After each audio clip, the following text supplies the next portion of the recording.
اهلا وسهلا بكم في فيديو جديد من فيديوهات الفهيم. فيزا بدود باي نزلت تحديث جديد، عملت لحضرتك كمستخدم لفيزا بدود باي خصم 50% على العمولة اللي كانت بتاخدها فيزا بدود باي عند المشتريات من خلال الفيزا، وده عن طريق انك انت تستخدم اليو اس دي سي بدلا من اليو اس دي تي. طبعا الكلام ده هيفيد الناس اللي بيشتروا بالفيزا بتاعت بدود باي الافتراضية بشكل كتير من خلال الانترنت، لان الفيزا كانت بتاخد تقريبا 1% عمولة، وبدأت كمان زودت العمولة وصلتها الى 2.3%. دلوقتي لما تستخدم اليو اس دي سي بدلا من اليو اس دي تي، اول حاجة هتحصل على خصم 50% من العمولة دي. تاني حاجة، اليو اس دي سي يا جماعة هو بالظبط اليو اس دي تي، وهو بالظبط الدولار الرقمي اللي بيعادل 1 دولار، زيه بالظبط 1 يو اس دي سي. تالت حاجة كمان، لما انت تعمل ايداع من خلال باينانس او اي منصة عملات رقمية عن طريق اليو اس دي سي، هتكون طبعا على شبكة البيب 20، وده بيسمح لك انك انت شبكة بيب 20 بتاخد فقط عمولة 20 سنت. رابع ميزة معانا كمان عن طريق اليو اس دي سي، تقدر تحول لفيزا بدود باي بحد ادنى 1 دولار، مش بحد ادنى 10 دولار زي اليو اس دي تي.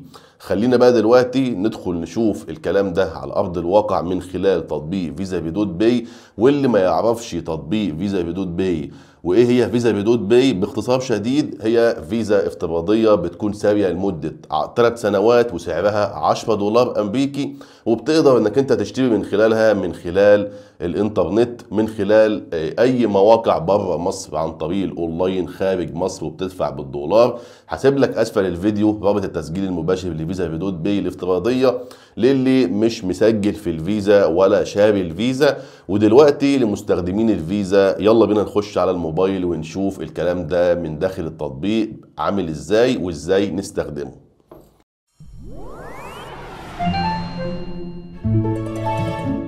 بمجرد ان حضرتك تفتح تطبيق بدود باي الافتراضي بتاعك، هتلاقي كده زي ما انت شايف كده، لو مشينا كده هتلاقي اهو اليو اس دي سي، هتخش كده عليه هتلاقي ظهر لحضرتك زي ما انت شايف كده، انفق اليو اس دي سي واحصل على خصم 50% على رسوم المعاملات بتاعتك كلها.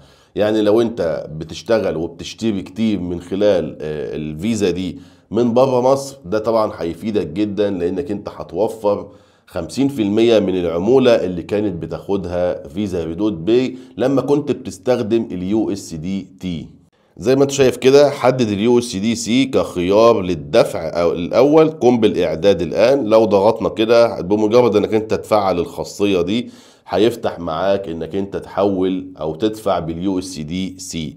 طيب دلوقتي هتقول لي طيب انا عايز ادفع فلوس او عاوز اودع بقى فلوس. هوريك دلوقتي تودع ازاي، ولكن في البداية كمان لو انت استخدمت اليو اس دي سي وعملت ايداع بقيمة 100 دولار زي ما انت شايف هنا كده، هيقول لك هتحصل على خصم 30% على اي بطاقة فعلية سعرها 100 دولار، لان فيزا بدود باي بتقدم بطاقتين يا جماعة، بتقدم بطاقة ب 10 دولار افتراضية، وبتقدم بطاقة تانية ب 100 دولار وهي بطاقة فعلية.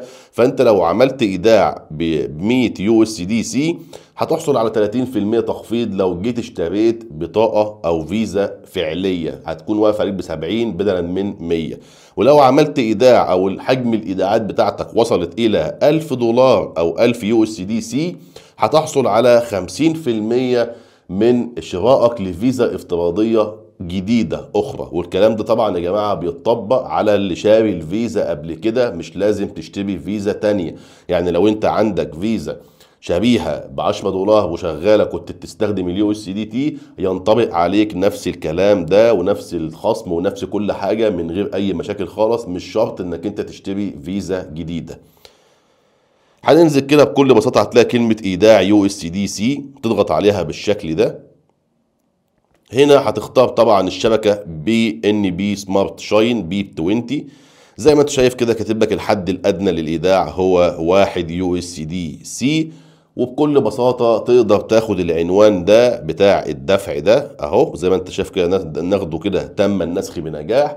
وتتوجه الى المنصه بتاعه باينانس او اي منصه عملات رقميه يكون فيها اليو اس دي سي. هتقول لي طيب انا دلوقتي عندي على باينانس يو اس دي تي، ما عنديش يو اس دي سي. تقدر بكل سهوله تدخل على محفظه الباينانس بتاعتك وتعمل تدخل على المزيد، وهتلاقي كلمه تحويل العملات. هتخش على تحويل وتختار انك انت تحول مبلغ من اليو اس دي تي الى اليو اس دي سي، وهيتنقل معاك المبلغ على اليو اس دي سي. وهتخش بكل بساطه تاخد عنوان الدفع ده، وهتخش تعمل عمليه سحب من باينانس وتختار اليو اس دي سي على شبكه البيب 20 زي ما انت مختارها هنا. هتلاقي رسوم الشبكه معاك 20 سنت فقط، وهتلاقي الحد الادنى للايداع هو 1 دولار او 1 يو اس دي سي، مش 10 يو اس دي تي. ده كده يا جماعه الموضوع بكل اختصار. وفي النهاية أنا شايف طبعا إن الموضوع مربح وكويس جدا، وهيوفر حاجات كتير جدا للناس اللي بتستخدم فيزا بدود باي كتير من الشراء من بره مصر. ولو لسه لحد الآن مش مشترك في القناة، أنصحك جدا تشترك في القناة وتفعل زر الجرس على الكل عشان خاطر يوصلك كل ما هو جديد ومميز. وما تنساش إن أنا هسيب لك أسفل الفيديو رابط التسجيل المباشر لفيزا بدود باي الافتراضية.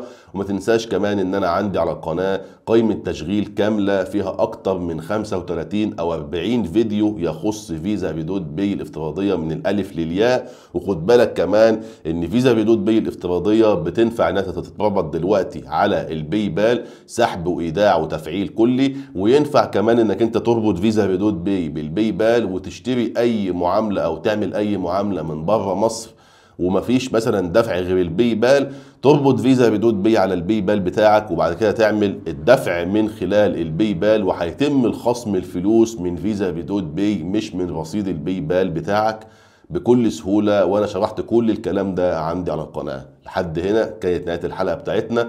ارجو انت تكون بتستفاد من كل الحلقات بتاعتي، واشوفك ان شاء الله في يوم جديد وفي فيديو جديد.